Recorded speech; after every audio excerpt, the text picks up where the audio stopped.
Pudingových dobrôt u nás doma nie je nikdy dosť. Tentokrát som uvarila 2 vanilkové pudingy podľa návodu, ale s menším množstvom mlieka, aby bol hustejší.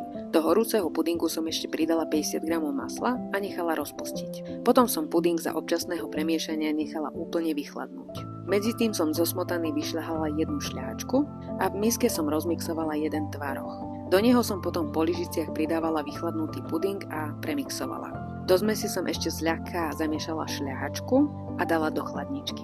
Do menšej formy som vyložila piškoty, na ne som narezala banány a na to som vyliala polovicu plnky.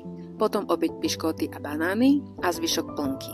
Vyšlo mi to viac menej akurát. Vrch som ešte dozdobila poslednými piškotami a zhodou okolností to vyzeralo ako herný plán Človeče, nehnevaj sa.